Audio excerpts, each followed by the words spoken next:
샬롬. 한 번 더 하십시오. 메리 크리스마스. 메리 크리스마스. 하나님께서 우리를 가장 사랑하시기로 결정하시고 헌신하신 것을 보여주신 날입니다. 오늘 함께 예배하면서 말씀 나누면서 우리를 향한 하나님의 사랑을 깊이 경험하는 이 시간이 되었으면 좋겠습니다. 지난 주간 동안에 저희가 섬기고 또 협력하고 돕고 있는 베이비박스 연락해서 혹시 저희가 도와드릴 거 또 우리가 같이 섬겨야 될 거 있는지 여쭤봤었는데요. 베이비 오일이 좀 필요하다고 말씀해 주셔서 저희가 꽤 많이 샀습니다. 많이 사서 함께 보내드리고 같이 기도하고 왔는데 여러분 헌금해 주셔서 감사하고 여러분이 하나님께 드려주신 현금이 이 땅에 버려진 아이를 돌보는 베이비박스에 귀하게 사용되었습니다. 성탄의 기쁨처럼 아이들이 건강하게 잘 자랄 수 있도록 위해서 기도해 주시기를 부탁을 드리고요. 또 하나 서울역 노숙인 사역을 감당하고 있는 소망을 찾는 이 교회 김용삼 목사님이라는 분이 계십니다. 저희 한 8년 9년 동안 함께 같이 사역을 하고 있는데요. 이제 어제 오늘 서울역 앞에서 크리스마스 홀리몹이라는 사역을 하게 되는데 노숙인들을 위한 사역을 함께 진행하게 되는데요. 여기도 저희가 보내주신 귀한 헌금 잘 나누었습니다. 여러분 기억해 주시고 함께 축복해 주시면 좋겠습니다. 함께 기도하고 하나님 말씀 잠깐 보겠습니다. 주님, 이 시간 함께 주님 말씀 나눕니다. 우리의 마음이 따뜻해지고 우리의 일상과 우리의 과거가 새롭게 해석되어지는 시간 되게 하여 주셔서 우리에게 주신 참 기쁨이 무엇인지 다시 한번 확인하는 이 시간이 되게 하여 주옵소서. 예수님의 이름으로 기도드립니다. 아멘. 오늘 함께 나눌 말씀 누가복음 2장 말씀인데요. 누가복음 2장 1절부터 20절까지 말씀인데 본문 좀 깁니다. 그래서 함께 같이 읽어가면서 본문을 같이 보겠습니다. 먼저 누가복음 2장 1절부터 3절까지 말씀 같이 읽어보겠습니다. 1절부터 3절 함께 읽겠습니다. 시작. 그때 가이사 아구스도가 영을 내려 천하로 다 호적하라 하였으니 이 호적은 구레뇨가 수리아 총독이 되었을 때에 처음 한 것이라. 모든 사람이 호적하러 각각 고향으로 돌아가매. 지난주 말씀에 하나님께서 마리아에게 천사 가브리엘을 보내서 너에게 아이가 있을 것이고 그 아들을 낳을 건데 그 아이의 이름을 예수라 하라. 그 아이의 이름의 뜻은 너희의 백성을 너희 죄에서 구원할 자 하나님께서 너희와 함께 하신다는 의미로 임마누엘이라 할 것이다. 이렇게 마리아에게 이야기해 줬죠. 처음에 믿지 않다가 가브리엘과 이런저런 이야기를 하면서 마리아는 자기의 사촌 언니였던 세례 요한의 어머니 엘리사벳입니다. 엘리사벳이 임신했다는 소식을 천사 가브리엘한테 듣게 돼요. 마리아는 알고 있었거든요. 그 집안의 어려움이 무엇이고 엘리사벳의 인생에 큰 곤란이 무엇인지를 알고 있었어요. 그런데 그에게 기쁨의 소식이 있다는 걸 천사 가브리엘이 전해주자 마리아가 이렇게 답을 합니다. 같이 한번 따라해 주십시오. 말씀대로 이루어질 것입니다. 마리아가 그 이야기를 받아들이고 가브리엘이 이야기해 준 대로 자기 인생에 스테고지가 현실로 일어나게 될 것을 실제로 믿습니다. 그리고 처음 한 일은 뭐냐 하면 엘리사벳을 찾아가요. 정말로 엘리사벳이 임신을 했는가 하지 않았는가 확인하기 위해 찾아갑니다. 찾아가서 마리아가 확인한 건 뭐냐 하면 임신을 할 수 없어서 그 인생의 고난 중에 있었던 엘리사벳이 임신한 모습을 발견하게 되고 함께 기뻐하면서 여러 달을 엘리사벳과 함께 보내게 되죠. 그러다가 다시 고향인 나사렛으로 돌아옵니다. 그런데 나사렛에서 엘리사벳에게 갈 때는 이제 배가 홀쭉했는데 엘리사벳으로부터 몇 달을 지난 이후에 나사렛으로 돌아올 때는 이제 배가 좀 나오기 시작한 거죠. 그러니까 그 소식이 나사렛 주변에 사는 사람들에게 알려지기 시작하고 요셉에게도 그 소식이 들렸죠. 지난주 본문에 요셉이 가만히 파혼해서 정리를 하고자 준비를 하고 있었는데 천사 가브리엘이 똑같이 요셉에게 나타납니다. 그리고 마리아에게 했던 이야기를 똑같이 해주죠. 아이가 난 것은 성령으로 잉태된 것이고 그 아이가 너희 백성의 죄를 죄에서 구원할 자이다. 그리고 이 아이는 이사야 선지자가 이미 예언한 아이다. 그러므로 믿고 받아들이라 라는 가브리엘의 이야기를 듣게 되죠. 요셉도 처음에는 말을 믿지 않았어요. 그런데 자기가 가브리엘에게 들은 말이 자신이 마리아에게 확인한 말과 똑같았거든요. 그래서 요셉도 받아들이기로 결정합니다. 그리고 마리아를 아내로 맞아들이게 되고 그리고 아이를 낳을 때까지 함께 동침하지 않고 그 시간을 보내게 되죠. 그러다가 아이를 출산할 때쯤이 됐어요. 이제 오늘 본문의 이야기가 그 본문의 이야기입니다. 모든 출산을 준비하는 부모가 공통적으로 하는 게 있어요. 여러분 지금 왼쪽을 잠깐 보시면 아이가 있죠? 저 아이는 태어난 지 120일 된 아이입니다. 축복해 주시고 잘 자랄 수 있도록 기도해 주시면 좋겠어요. 저 아이가 세상에 나오기 전까지 모든 부모는 어떤 준비를 하냐 하면 아이를 위해 최고의 준비를 합니다. 가장 깨끗한 장소를 준비해요. 그리고 가장 깨끗한 옷가지를 준비하고 또 아이를 위해 쓸 수 있는 가장 좋은 것들을 준비합니다. 그것은 이 본문의 시대나 오늘 우리 시대나 똑같아요. 부모가 새로 태어나는 자녀를 위해 할 수 있는 최선과 최고의 준비를 하는 거죠. 그런데 오늘 본문에 보면 그 준비가 약간 틀어지게 됩니다. 마리아와 요셉이 살아가고 있던 곳이 나사렛이라는 곳이었죠.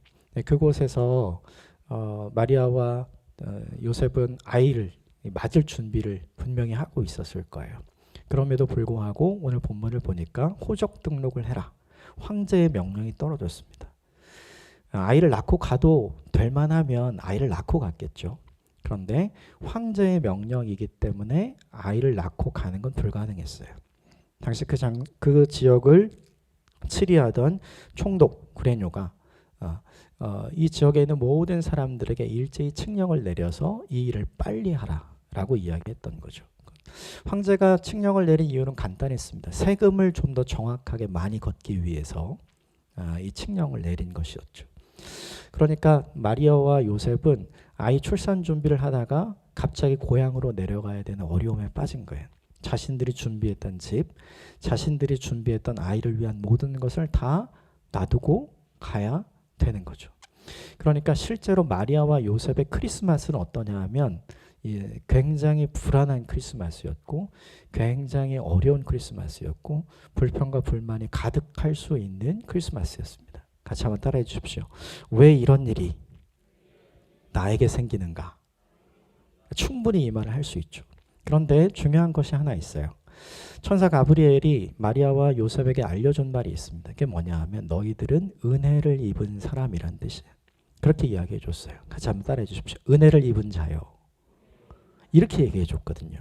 그런데 마리아와 요셉의 입장에서는 하나님의 은혜를 입었으면 이런 일이 생기면 안 되는 거잖아요. 우리도 다 그렇게 생각해요. 하나님께서 내게 사랑을 베푸시고 하나님께서 내게 은혜를 베푸시면 불편한 일이 생기면 안 되고 불안해지는 일이 생기면 안 되고 어려운 일이 생기면 안 되지 않는가? 이게 무엇인가? 라고 생각을 하는 거죠. 그런데 하나님의 뜻은 어떻게 이루어지냐 하면 우리에게 일어나는 불안한 일, 또 우리에게 일어나는 불편한 일, 또 우리에게 생기는 예상치 못했던 어려움을 통해서 하나님의 일이 이루어지고 있는 모습을 오늘 누가복음 2장이 보여줍니다. 그래서 오늘 누가복음 2장 처음 시작은 호적하러 다 가라. 이 명령에 따르지 않을 수가 없어요. 하기 싫은데 해야 하는 일. 하고 싶지 않지만 어쩔 수 없이 해야 하는 상황이 이 본문 속에 등장하는 거죠. 우리들에게도 그런 일이 일어납니다. 하고 싶지 않은데 해야 하는 일이 생길 때, 하기 싫은데 그것을 반드시 할 수밖에 없는 상황이 생길 때, 그때 우리가 이렇게 생각해야 해요. 하나님의 은혜가 있으면 이런 일이 생기면 안 되는데 이게 아니라 이 일을 통해서 하나님은 하나님의 일을 행하시고 계시는구나. 이 해석이 저와 여러분 모두에게 있는 크리스마스가 되기를 주님으로 축복합니다. 사람들이 실제로 움직이기 시작을 해요. 4절과 5절 보십시오. 4절과 5절 같이 읽겠습니다. 시작. 요셉도 다윗의 집 족속이므로 갈릴리 나사렛 동네에서 유대를 향하여 베들레헴이라 하는 다윗의 동네로 그 약혼한 마리아와 함께 호적하러 올라가니 마리아가 이미 잉태하였더라. 나사렛에서 베들레헴까지의 거리는 144km입니다. 그러니까 서울에서 대전 거리보다 조금 더 멀어요. 그런데 지금은 이제 차가 있고 기차가 있으니까 그거 타고 가면 되잖아요. 근데 이 당시에는 걷거나 나귀를 타거나, 우리는 생각을 해봐야 돼요. 수많은 사람들이 144km 이상을 걸었을 거예요. 그런데 마리아와 요셉에게 주어진 거리는 144km를 가야 되는 거죠. 걸어갔을까요? 그렇진 않았을 것 같아요. 임산부였고 곧 산딸이 찾아온다는 거 우리가 알고 있잖아요. 베들레헴에 도착하자마자 아이를 낳았기 때문에 막달인 거거든요. 그러면 나귀를 타고 갔겠죠. 그럼 편했을까요? 그렇지 않습니다. 그러니까 막달을 남겨두고 이제 출산을 얼마 안 남겨두고 이 144km를 가는 것 자체가 마리아에게 위험하고 그리고 아이에게도 위험합니다. 그리고 그 모습을 지켜봐야 되는 요셉에게는 더욱더 답답한 일이고 근심이 될 만한 일인 거죠. 우여곡절 끝에 출발은 했어요. 근데 우리가 생각해 봐야 할 것은 며칠이나 걸렸을까요? 굉장히 오래 걸렸겠죠. 얼마나 걸렸는지 시간을 정확하게 알 수는 없지만 적어도 한 주, 두 주는 걸릴 확률이 굉장히 높은 거죠. 막달 임산부가 나귀를 타더라도 하루에 타고 갈 수 있는 거리가 한계가 있기 때문인 거잖아요. 그리고 자칫 잘못하면 조산의 위험이 있기 때문에 가능하면 천천히, 가능하면 많은 움직임이 없이 이렇게 가야 되는 거예요. 그러니까 조심스럽게 마리아와 요셉이 출발하기는 했지만 가는 내내 이 두 사람은 짜증이 나고 가는 내내 두려움이 생기고 가는 내내 불안이 많았던 거죠. 요셉이 어떤 생각을 했을까요? 마리아가 어떤 생각을 했을까요? 저희 큰애가 낳을 때 36시간이 걸렸어요. 생각보다 이제 길게 걸렸는데 그 36시간을 기다리면서 기도 열심히 하긴 했거든요. 그런데 짜증도 많이 나더라고요. 그리고 화도 많이 나고 결국엔 분만실에 있다가 수술실로 들어갔는데 수술을 할 수 없는 상황이 됐어요. 아이가 엄마의 그 입구에 이제 딱 끼게 돼가지고 이거 어떻게 할 수 없는 상황이 이제 오래 펼쳐졌죠. 결국엔 수술실에서 다시 분만을 하기로. 그래서 기계로 뽑아내고 아이는 이제 응급 수술 받고 저는 막 사인하고 이틀 반 만에 이제 저희 아이를 보게 됐거든요. 그 모든 그 과정을 거치면서 아이를 순산한 일이 얼마나 힘들고 어려운 일인가를 알게 됐어요. 그런데 현대 의학 기술로도 가지고 있는 우리도 그렇게 힘들고 어려운데 이 본문의 상황은 얼마나 더 어렵고 힘들었을까를 생각해 봐야 되죠. 그러니까 이들의 크리스마스는 온통 원망과 불평에 가득 찰만했어요. 하나님은 도대체 뭘 하고 계시는가? 하나님은 지금 우리와 함께 계시는가? 이것이 내가 받은 은혜인가? 올 한 해를 좀 돌아볼 필요가 있는 것 같아요. 올 한 해 하나님께서 우리에게 주신 각자에게 주신 은혜가 있을 텐데 때로 우리가 이렇게 생각했던 적이 있는 것 같아요. 하나님이 내게 주신 은혜가 이런 거라면 받고 싶지 않다. 하나님이 나에게 하시는 일이 무엇인가? 이런 생각과 이런 갈등으로 원망과 불평이 가득 찬 때가 우리에게 있었는지 몰라요. 오늘 본문의 상황이 바로 그런 상황인 거죠. 더 어려운 일이 하나 생겼습니다. 이들이 베들레헴에 도착하자마자 생긴 일이에요. 6절과 7절 같이 읽겠습니다. 시작. 거기 있을 그때에 해산할 날이 차서 첫 아들을 낳아 강보로 쌓아 구유에 누였으니 이는 여관이 있을 곳이 없음이라. 도착했는데 아이가 이상해요. 이제 막 출산을 막 해야 되는 상황이 된 거죠. 가장 먼저 급하게 찾은 일은 뭘까요? 그죠? 산모를 누일 수 있는 곳을 찾아야 되는데 못 찾잖아요. 그래서 예전에 우리 크리스마스 때 했던 성극 빈방이 있어요. 기억나세요? 방이 없는 거죠. 방이 없어서 이들이 결국 들어간 것이 뭐냐 하면 사람이 사는 방 옆에 딸려있는 헛간, 짐승들이 거하게 되는 마국간에 이들이 갖게 되죠. 그 상황을 지켜보면서 자, 여러분이 마리아라면 감사가 나올까요? 나사렛에 있었으면 가장 깨끗한 곳에서, 가장 따뜻한 곳에서 이 아이를 기쁘게 출산할 수 있었을 텐데 베들레헴으로 오면서 모든 것이 바뀌었잖아요. 방도 없어요. 물도 없고 도와줄 산모도 없고 오직 마리아와 요셉 둘이 알아서 해야 되는 거죠. 두 사람 다 첫 아이예요. 뭘 어떻게 해야 할 줄 알까요? 저도 첫 아이를 낳고 나서 아이를 만지고 또 아이를 목욕시키기까지는 6개월이 걸렸던 것 같아요. 어떻게 만져야 될지 잘 모르겠더라고요. 혹시나 어떻게 될까봐 절대로 만지지 않았어요. 그러니까 마리아와 요셉의 입장에서 보면 이 출산이 다가온 지금 이 상황은 굉장히 손을 쓸 수 없는 상황인 거죠. 우리가 생각해 봐야 할 일은 여기에 하나님의 은혜가 있는가. 방도 구할 수 없고 산모를 도울 산파도 없는 이 상황이 하나님의 은혜로 도우셨다고 말할 수 있는가. 더욱이 출산 이후에 아이를 둔 곳이 어디냐 하면 짐승들이 모이를 먹는 구유잖아요. 생각해 보면 거기에 짐승들의 온갖 침, 분비물, 그리고 그들이 먹다 남은 지푸라기와 음식물 찌꺼기, 가지고 있는 가장 깨끗한 천을 그 위에 덮고 아이를 놓는다고 해도 정상적인 멘탈을 가진 부모라면 그곳 위에 아이를 놓는 것은 불가능한 거죠. 우리는 생각해 봐야 돼요. 왜 거기에 아이를 놓았을까? 이유는 되게 간단하죠. 아니면 땅바닥이에요. 그 구유가 아니면 땅바닥일 만큼 절박한 순간. 그러면 남편 요셉이 안고 있으면 되잖아요. 근데 그럴 수 없는 게 마리아를 챙길 수밖에 없는 요셉. 그 상황을 생각해 보면 이 아이를 낳는 이 순간은 정말로 절망적인 상황인 거죠. 그러니까 요셉의 입장에서 얼마나 속이 상했을까요? 마리아의 입장에서는 얼마나 기가 막힐까요? 우리도 그런 경우가 있어요.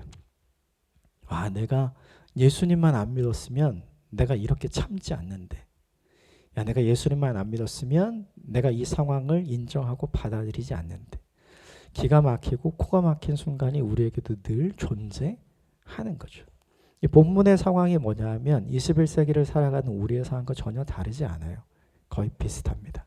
그런데 그때 놀라운 일이 펼쳐지기 시작해요. 하나님께서 누구를 준비해서 위로하시냐 하면 요셉과 마리아가 전혀 일면식이 없는 사람들, 전혀 알지 못하는 사람들을 하나님이 준비하시는데 첫 번째가 목자들이었고요. 두 번째가 우리가 아는 아까 전사님께서 기도해 주셨던 동방박사들입니다. 첫 번째 사람들 하나님께서 준비해 주셨는데 8절부터 14절까지 같이 읽어보겠습니다. 8절부터 14절 시작. 그 지역의 목자들이 밤에 밖에서 자기 양떼를 지키더니 주의 사자가 곁에 서고 주의 영광이 그들을 두루 비추매 크게 무서워하는지라. 천사가 이르되 무서워하지 말라. 보라, 내가 온 백성에게 미칠 큰 기쁨의 소식을 너희에게 전하노라. 오늘 다윗의 동네에 너희를 위하여 구주가 나셨으니 곧 그리스도 주시니라. 너희가 가서 강보에 쌓여 구유에 누워있는 아기를 보리니 이것이 너희에게 표적이니라 하더니 호련히 수많은 천군이 그 천사와 함께 하나님을 찬송하여 이르되 지극히 높은 곳에는 하나님께 영광이요 땅에서는 하나님이 기뻐하신 사람들 중에 평화로다 하니라. 함놀이의 목자들이 이날도 어김없이 평소 때처럼 자기에게 맡겨진 양들을 지키기 위해서 들에서 양들과 함께 자고 있었어요. 이들에겐 편안한 숙소도 없고 이들에겐 안락하고 따뜻한 숙소도 없었습니다. 그죠? 한밤중에 그들에게 있었던 추위를 견딜 만한 짚을 덮고 잘 뿐이었어요. 그런데 그들에게 천사가 나타납니다. 그리고 뜬금없이 이야기를 해줘요. 다윗의 동네 베들레헴이죠.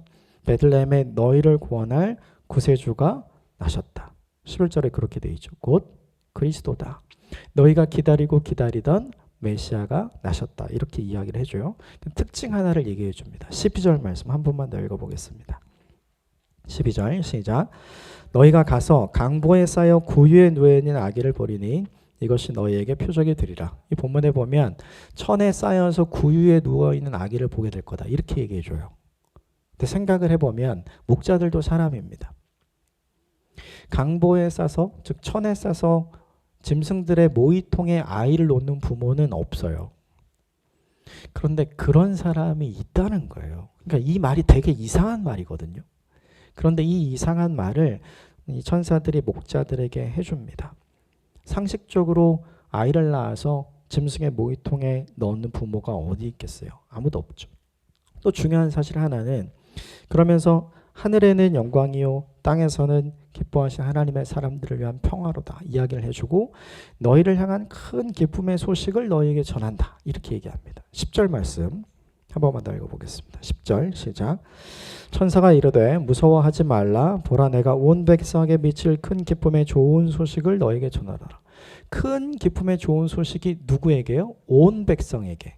온 백성에게 미칠 큰 기쁨의 좋은 소식이면 누구한테 전해야 되나요? 정부 관리에게 전해야죠.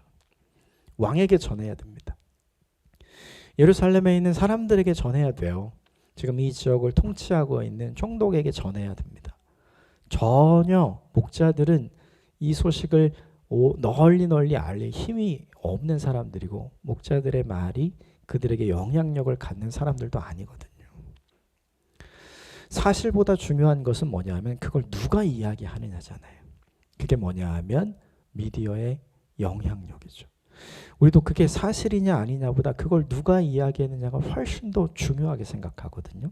그 사람이 믿을만하고 영향력이 있으면 사실을 이야기했겠거니 이렇게 생각을 한단 말이죠.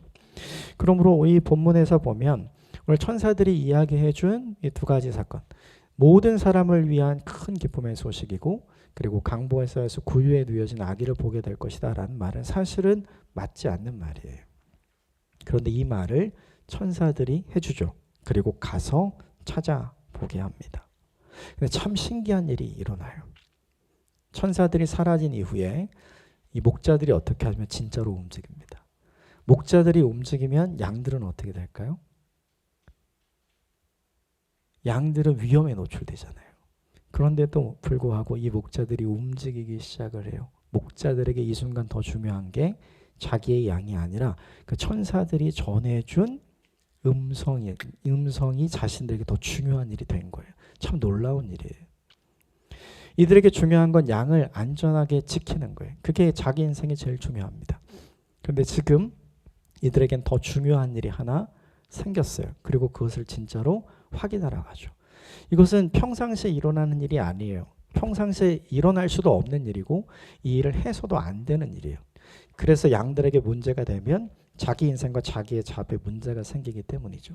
그럼에도 불구하고 이들은 움직이기 시작을 합니다. 그리고 온 동네를 수색하기 시작을 해요. 여러분 15절부터 18절까지 같이 읽겠습니다. 시작.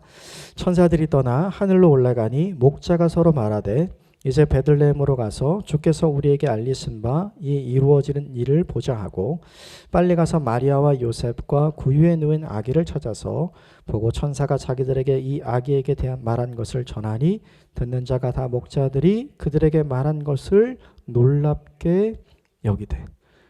마리아와 요셉은 미치겠어요. 자기들이 준비하고 예상하고 자기들이 꿈꿨던 날이 아닌 거죠. 그래서 불안하고 답답하고 원망하고 불평이 가득하고 과연 이 아이가 살아갈 수 있을 것인가 를 고민하는 순간인 거예요. 그런데 그 순간에 누가 찾아오기 시작하냐면 일면식도 없는 목자들이 찾아오기 시작합니다. 이들은 온 동네를 다 뒤졌을 겁니다. 그리고 중요한 건 강보에 쌓인 아이가 구유에 누워 있다고 했으니까 사람들이 살고 있는 집안은 뒤지지 않았을 거예요. 대신 사람들이 없는 마구간을 뒤졌을 겁니다. 온 동네를 다니면서 온 동네에 있는 모든 마구간에 다 들어가는 거죠. 진짜 있나? 진짜 있나? 처음에 발견하지 못했겠죠. 에이, 이렇게 생각하면서 돌아갈 수도 있었을 거예요. 그런데 그들이 본 천사들이 들려준 소식과 그들이 본 환상, 그들이 들은 것이 너무나 확실했기 때문에 그들은 포기하지 않습니다.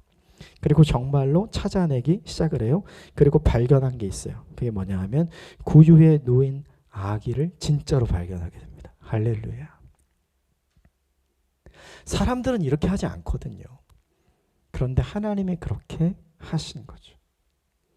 사람들은 자기 인생의 불안함 속에서, 자기 인생의 근심과 염려 속에서 하나님이 행하실 일에 대해서 기대하지 않거든요. 그런데 하나님은 그 일을 통해서 하나님 일을 하고 계시는 거죠. 정말로 출산한 가정이 있었고 정말로 구유의 아기가 있었어요.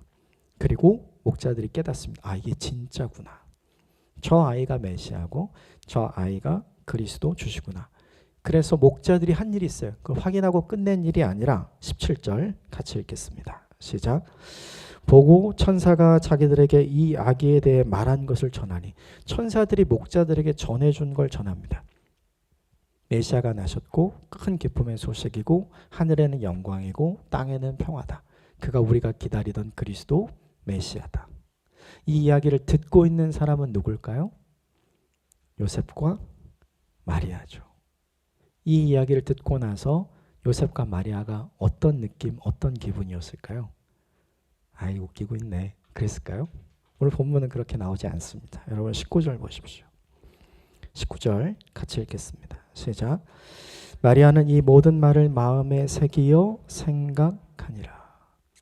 마리아가 그때 턱 마음에 걸리는 게 있었어요. 아, 천사 가브리엘이 나에게 이야기해 준 거 진짜구나. 요셉도 가슴에 턱 다가오는 게 있는 거죠. 아, 천사 가브리엘이 나한테 이야기해 줬던 거 진짜구나. 그런데 하나님이 이 땅을 구원하신 메시아를, 우리가 기다리던 메시아를 우리를 통해 보내주셨음이 지금 이루어졌음에도 불구하고 나는 왜 여전히 불평하고 있고 불만 속에 있고 불안함 속에 있고 염려 속에 있고 근심 속에 있는가? 나는 왜 내 입술의 불평을 멈추지 않는가? 그때 떠오른 거죠. 그때 생각나는 거예요.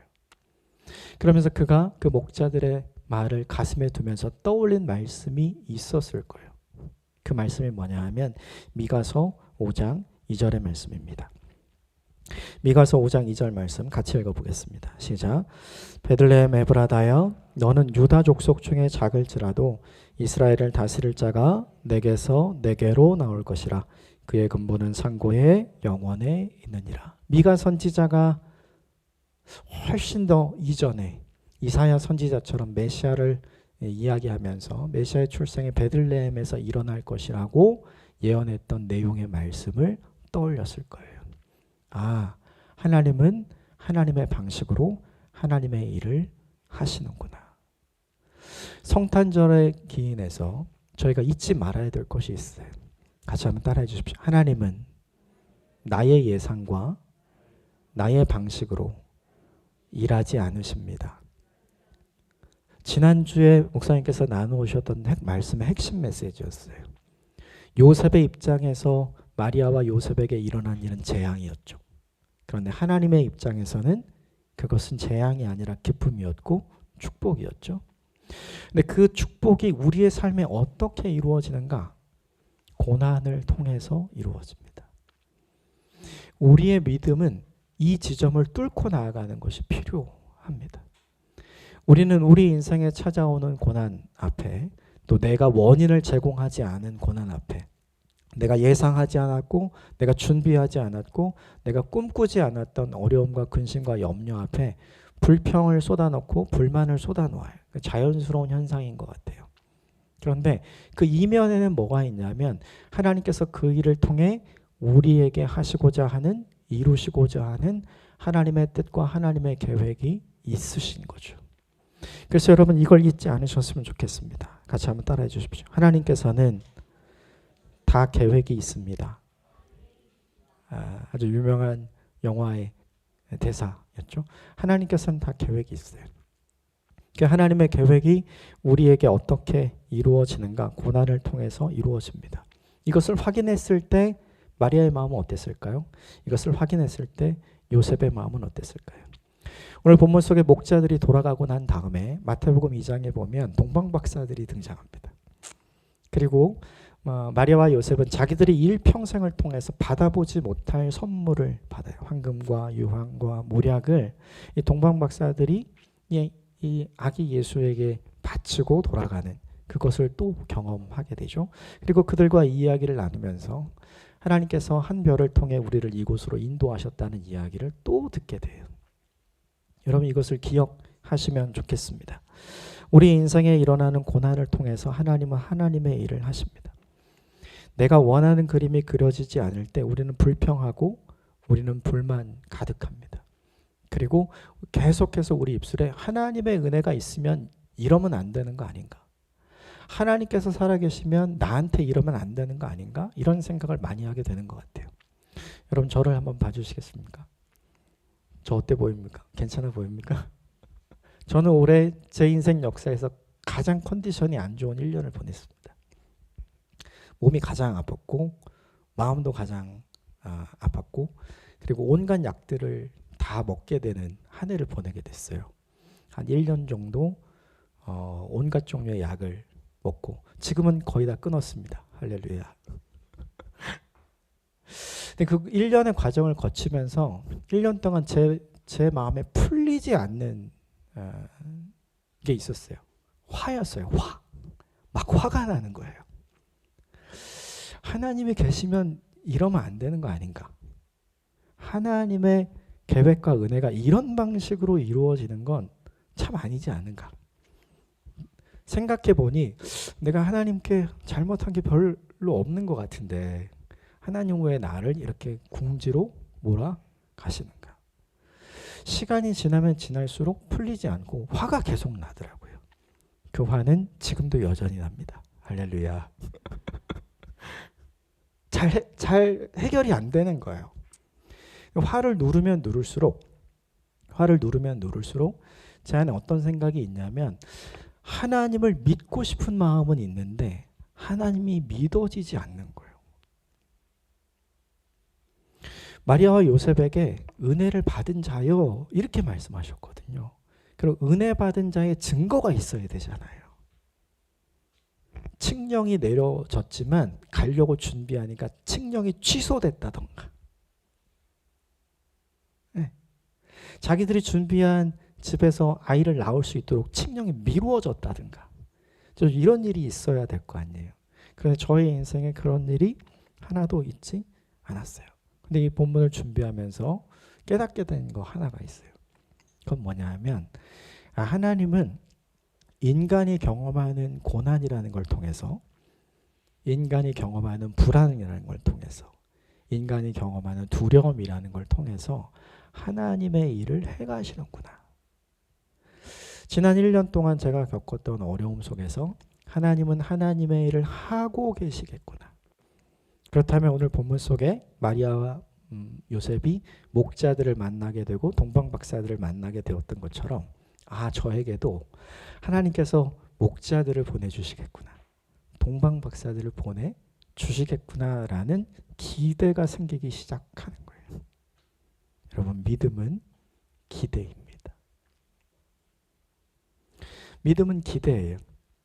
내가 경험한 것으로 하나님의 역사와 하나님의 은혜와 하나님이 우리를 향해 가지고 있는 계획을 판단하고 해석하지 마십시다.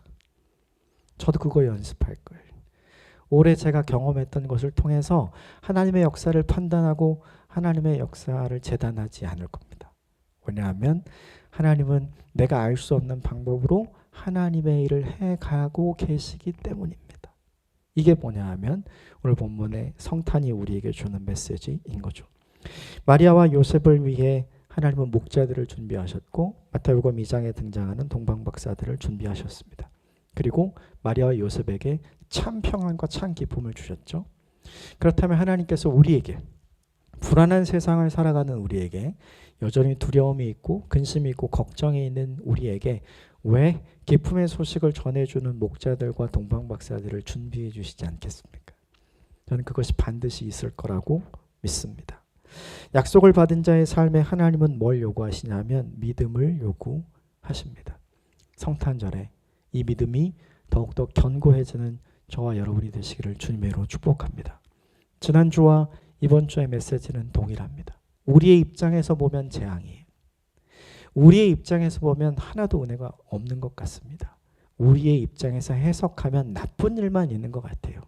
그럼 반대로 하나님의 입장에서 보면 그것은 오히려 축복이고, 하나님의 입장에서 보면 그것은 오히려 기쁨이고, 하나님의 입장에서 보면 그것은 오히려 은혜인 줄 믿습니다. 이것을 기억하시면서 이 성탄절을 보내셨으면 좋겠고, 올 한 해를 잘 마무리하시고 내년 한 해 동안 하나님이 주실 은혜를 기대하는 저와 여러분이 되시기를 주님의 이름으로 축복합니다.